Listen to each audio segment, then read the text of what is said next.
Hey there everyone, we're here at Cafe La Boheme and we're here today to talk about how San Francisco leadership in June or even before can support worker co-ops as a way to align with economic and social justice issues, including how do we support groups like African Americans that have had institutionalized racism and preventing job employment in the past, and how do we work with these new laws that are allowing equity permits for cannabis businesses? How do we infuse this worker co-op model so that we're really lifting all boats when we're supporting access and mindful consumption of cannabis? So I'm joined today, very honored to be joined by two people, Eunice Kwan and Della Duncan. And they are subject matter experts in this field to varying degrees. They're probably going to play down their knowledge in certain ways, but they know more than the average bear about this sort of thing. And so I just want to make it really clear that this is a discussion that we hope all candidates will join us in having so that we can really create an actionable plan for June 6th or before. So this is not particular to one candidate. And with that, I'll let these ladies introduce themselves. And go right ahead. Sorry, we're filming right now. Hi, my name is Eunice Kwan. I live in Oakland, California, and I work at the Sustainable Economies Law Center as the Director of Community Engagement. I'm here as an individual supporting my friend Amy, the mayor, so I can participate in this conversation about worker cooperatives. That's not my field of expertise in my work, but we support cooperative models as a way to create sustainable economic development. Hi, I'm Della Duncan, and I am a co-producer of the Upstream podcast and a general person interested in alternative economics. I'm also here today as an individual supporting Amy for mayor, and I'm more of a generalist looking at worker cooperatives and larger movements for challenging our current economic system. So happy to be here. Yeah, so first a question for Eunice. SELC, the Sustainable Economics Law Center, has been working with municipality leadership in Oakland and Berkeley on a resolution for how worker co-ops can be part of their economic plan. And there's a resolution, and I was hoping you could speak to that a little bit, Eunice, about what they're doing, and is that something we could do here in San Francisco, and how would we go about it? So we work with NOVAS, the network of Bay Area worker cooperatives and other worker co-op members in the Bay Area to push forth resolutions in both Oakland and Berkeley that says that the city government recognizes and supports the development of worker co-ops as part of a healthy ecosystem for their cities. And that's the first step in making sure that we have tangible budgetary decisions and city staff support to develop these worker co-ops. New York City in the last few years did something similar where they gave $1.2 million. The Business Support Services Department of their city gave $1.2 million to worker cooperative development, and they created a pipeline where they're trying to triple the number of worker co-ops in the city of New York. And so what's happening in Oakland and Berkeley is just the first step to having a commitment from the city in that way, but it establishes a recognition of worker co-ops as an entity in the business development sectors of these cities, and it also pushes the city to start supporting the training of city staff in helping develop these co-ops. That's something that we want to see done in San Francisco as well, and we haven't really gotten the traction to do that in the city yet. And then maybe taking a step back and looking at a higher plane, Della can go into this a little bit because you've been doing some work right now, research as a generalist about co-ops, and so explain to people what's the value of a co-op and why we should be including that in our economic ecosystem. Yeah, so maybe a definition is helpful. So a worker co-op can mean many things, but one thing to clearly define or to differentiate between is that there's a company model called an ESOP, an employee stock ownership plan, where employees can have ownership of stock so they can kind of get a return on the profit generated.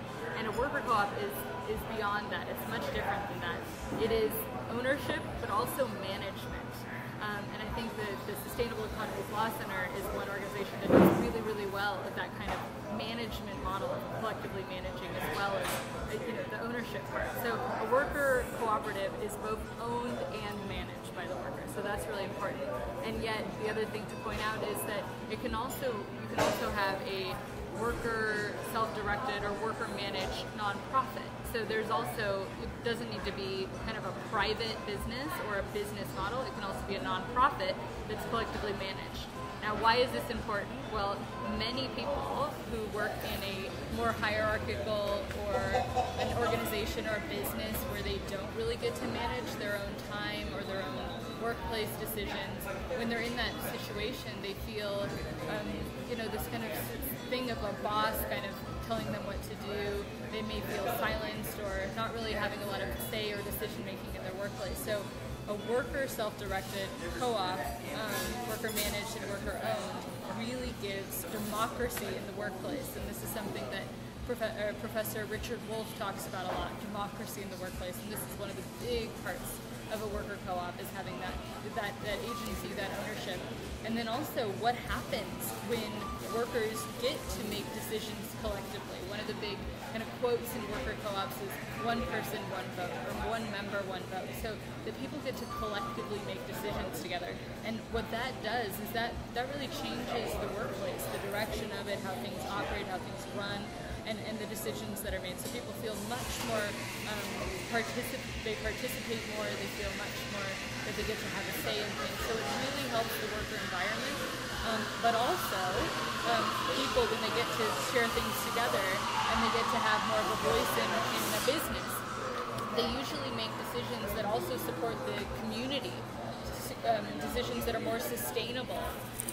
The decisions they make are usually more equitable. For example, if they have a say in their pay ratio, they would decide a pay ratio that's much lower than a pay ratio that's in a normal business, where only the boss gets to decide. So for example, at the Sustainable Economies Law Center, they have equal pay across the board for all of their members. So just imagine what that would feel like in your organization if you had either equal pay or a much lower ratio. The average ratio in the United States between the average employee and the highest paid employee is about 1 to 364.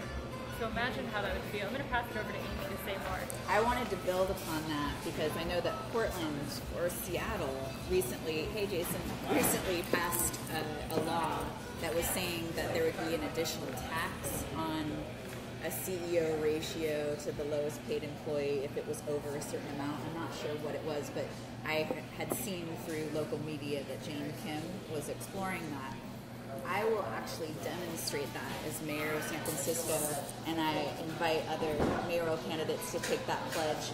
We don't need to be making more than $100,000 in San Francisco as the mayor of San Francisco. So Ed Lee had given himself a raise to nearly $300,000. I will demonstrate through my own leadership that I will put $200,000 back into a pool that I will then ask the workers who are doing the frontline work, what do you need in your work to be able to do it better? And then maybe even think about how do we distribute that to non-union workers, right, who are doing the work that the city workers are doing at a fraction of that cost, especially in the mental health fields and the child care field. So here's a way for candidates to actually demonstrate that. And why don't you ask your favorite equity candidate, would you be willing to put $200,000 back into a pool to redistribute so that there is more parity between the lowest paid worker and the highest paid worker? Because really it's about, are your needs being met? For me, when it comes to income, we want to make sure everybody has all their needs being met and they get to thrive with whatever their income level is. So there are a few things we need to think about when we're thinking about what we're developing for a rollout in June. We need to think about, where is this going to be situated in local government? So is it the Office of Economic Workforce Development? Is it the Financial Empowerment Center, the department that's within the Treasurer's office? And which are our San Francisco co-ops that can actually play a role if we supported them in mentoring and building up this program? And right off the bat, I'm thinking of Arizmendi and Rainbow, and also Renaissance Entrepreneurs is a program. So I wanted to pass that over and see what Eunice and maybe Della, you have some thoughts about where could this be situated. We have to figure out where it's going to be situated. Then we have to figure out what our budget request is for this and what are the components. So I'll turn it over to Eunice.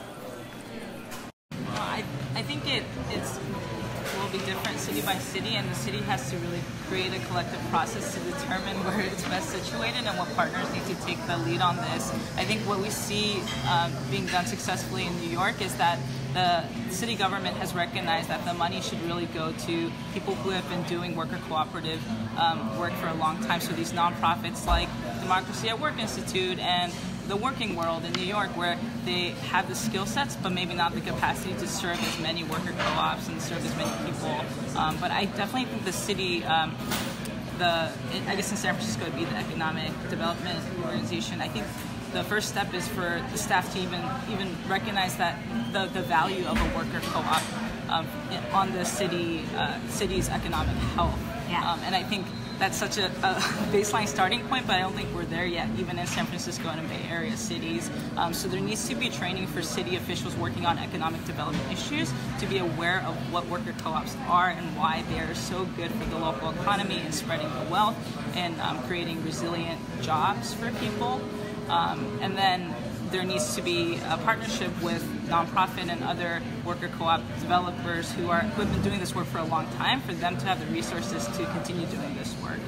And we were talking about No Boss, and then also Silk, and also Rainbow and Arizmendi are very instrumental in supporting other cooperatives through their leadership and ability. So can you speak to a little bit about that? Are those who you would turn to at this point, and this is just a preliminary discussion, of course. Right. Well, you mentioned Renaissance, and I'm kind of familiar with them because in Oakland we have a small business development roundtable forming where we meet at the city of Oakland, all of the business service providers. Perfect. Legal services, business development services, accounting services, we're all getting together to try to figure out how we can create an ecosystem where entrepreneurs, co-ops, and other small businesses can survive, because we give legal advice through our Resilient Communities Legal Cafe, but the long-term health of these co-ops really are, they really need business development services that we're not able to provide. So organizations like Project Equity, No Boss is more of a network, but they can provide sort of like a peer support. All of those things are important to the long-term health of a co-op. It's not just about setting up, getting financing, it's about running a successful business. So I think that's why it's really important for us to not just push this all on one department, but create a program with not just legal support, but business development support, accounting support for these co-ops, and sort of treat them as we did as the cities that sort of approach small businesses generally. We really want to support our small local businesses. We want to give preferential buying for women and minority-owned businesses, and so we figured out all of these systems to try to level the playing field for these small businesses that have a harder time succeeding, and we need to do the same thing for worker co-ops. We need to be thinking about worker co-op development in all of those ways. I love it, and I guess it's really important to say that this is a parallel track to existing small business support and to unions. It's not something to be seen as competition, but complementary to the ecosystem. And I wanted to pass it over to Della if you had ideas about where it could be situated in San Francisco's current ecosystem. Yeah, well, I think as you said with your story, Amy, about the mayor's salary, I think one kind of interesting question can be, as Eunice said, starting with kind of education, both within City Hall, of like what would a City Hall look like that's more worker self-directed or worker managed? What are some of the new ways of decision making and all of that could be brought in as a way of educating and having people have a felt sense of what it feels like to be in a different type of organization? That could be helpful for then city employees then working to advocate for worker cooperatives. And then also, as Eunice said, like I do think there is a general need for education around what worker co-ops are, and also debunking some of the myths about worker co-ops, because there are some out there, and I think having it just a little bit more ubiquitous. I'm thinking about places like in Jackson, Mississippi, where worker co-ops are much more well known, or in the Basque region of Spain, or in Emilia-Romagna and Bologna, and just the difference when people know about worker co-ops, people can choose a worker co-op cafe. It's not just a handful, it's way more ubiquitous, they're way more common. So I think starting to do kind of a more educational campaign around this in general could be really good. And I think that Movement Generation is one of the organizations in San Francisco that's doing a lot of good work in that kind of educational aspect of it. But yeah, demystifying myths and just sharing that worker co-ops are possible. And also in the tech industry, like one thing that I'd really love to see is within the kind of the tech incubator programs, you know, those like the Tech General Assembly, or the different tech incubator programs, that every single young tech entrepreneur who comes here to be a part of that general ecosystem of businesses can learn that they can create a cooperative. Because so much of what I've seen about the tech industry is that it's so based on venture capitalist and a particular model of organization, management, and ownership, that what if they knew about the alternatives, and what if they got together and started to create more tech cooperatives? Like what if we could use the city's tech ecosystem and guide that in a little bit more of a different direction in terms of more cooperative platform cooperatives, and also more tech cooperatives. Ooh, I want to add to that. Well, first of all, a shout out to the mayor of Jackson, Mississippi, and congratulations on what you're doing. And you have said you want Jackson to be the most radical city in the United States, and I want San Francisco to join you and bolster you and lift that up, and for us to learn from what you're doing as well. So I would love to be a sister city with Jackson right now and support all the awesome work that's coming out of there.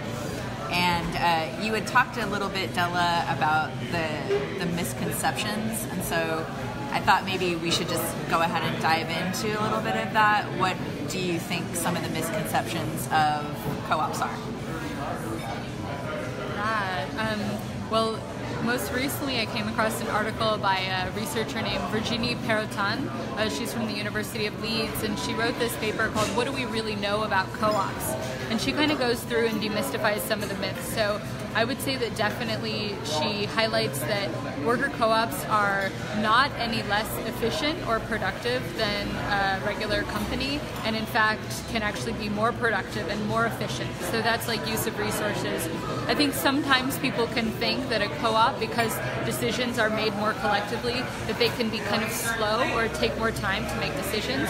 But as Eunice will probably talk about, there are so many radical new ways of making decisions, consensus-based, sociocracy, holocracy, these ways that bringing in more people and more voices doesn't have to be something that slows something down. It can actually be a huge help to an organization and a process. So that efficiency and productivity is one point. The other one is resilience, and Eunice mentioned this word, that a co-op can absolutely be more resilient. One example of this is that when a co-op starts to have financial trouble, because the group decides how to respond, a lot of times a co-op will decide to either everyone collectively take a pay cut or go down one day of work, or in a case like the Mondragon co-ops in Spain, when one of their co-ops went under, the members then got a chance to be re-employed by the other co-ops in the ecosystem. And as Amy mentioned, Arizmendi has many different co-ops, so they support one another. So that resilience in terms of employment, and also in terms of providing needs met for the region, co-ops are incredible at doing that. And actually, we've seen through Virginie Perrotin and other people's work that more co-ops actually begin in times of economic recession and hardship, because this kind of joining together and working together to meet needs met. Regular businesses really only start in times of growth. So as we look towards the economic horizon and we don't know what we're going to see, and we've been through so many ups and downs, I think that a more robust worker cooperative movement can help us to weather those changes in San Francisco and in economic challenge in general, because they really do prove to be more resilient. Yeah, I want to add to that. One of the slogans that I'm using right now is, instead of going through these periods of economic boom and bust in San Francisco, where we cut from the bottom and from the people most in need and the programs we most need to support well-being, I say we need to tighten from the top to bolster the base. Tighten from the top to bolster the base. And I love what Della is saying about this distributed way of dealing with the lean budget and having creative ways of dealing with the lean budget. So what if in San Francisco times got tighter and that people could have a furlough day where instead of going to work that day, they could, take classes at CCSF or, something to that effect. We would be creative if we have an economic lean time. I wanted to give Eunice an opportunity to add if you had any ideas. I got inspired about what Della was saying about strengths and misconceptions about worker co-ops. Yeah, well, one thing I wanted to add was Della mentioned platform cooperatives, and I think there is a lot of talk in the tech industry and also people who are critics of the tech industry in imagining what a lot of these platforms that have become ubiquitous, like Uber and Lyft and Airbnb, what they could look like if they were owned and managed by not just the people who are the drivers or the hosts, but also the users. So, we see a lot of successful platform cooperatives in other areas of the world. For example, there's a stock photo cooperative in Canada, a platform cooperative, stockc.com, where the photographers who contribute all their stock photos share the profits of this online company that sells stock photos, and they're extremely successful. So people wouldn't necessarily imagine that's what a cooperative looks like, to have thousands of photographers co-own a website together and sell their photos and share the profits. But I think the baseline principles of co-ops, worker co-ops, and other cooperatives are that it's a group of people who have each other's well-being in mind as well as their own, and want to share the success within that community. I just came from church this morning, and we're voting on a budget for our church. We're voting whether we want to build affordable housing on our church property, and a lot of what's happening in this church building reminds me of being in a worker co-op, where all of the members are always voting. We're discussing about the financial decisions that we're making as a church, and I think a lot of people are familiar with that concept of coming together as a community and trying to make decisions for the well-being of the community, and that's what a worker co-op and cooperatives are. Yeah. So exciting. I want to take a moment, in honor of the Women's March yesterday, to show this button, which says "Listen to Women." And this idea of participatory budgeting and economics and collaborative leadership is not naive, it's actually wise. And it's time that this is something that rises up within American politics, within global politics. So one thing that I wanted to talk about in particular and run by you guys is this idea of, in San Francisco, we just passed the recreational cannabis implementation for San Francisco, from the state level through Prop 64, and in amazing work by equity organizations, and I'm going to name drop a few people that I know personally.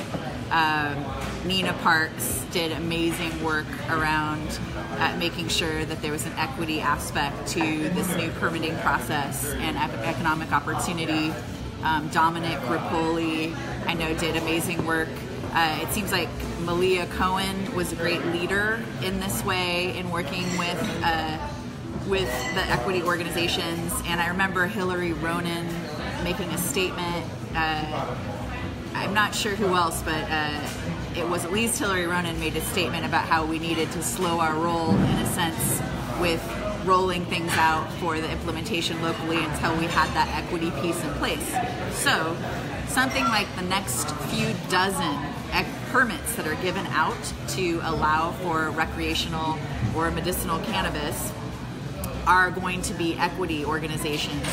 And so that means that we have the opportunity to use this new green boom, in a sense, and we can say we want to make sure that all new organizations have this ability to have distributed profits and ways that they give back to the community. We want to make sure also that we're creating organizations that provide equitable access for medicinal cannabis to harm reduction programs and to nursing homes, and give people an opportunity to grow together and heal through growing and having economic opportunity.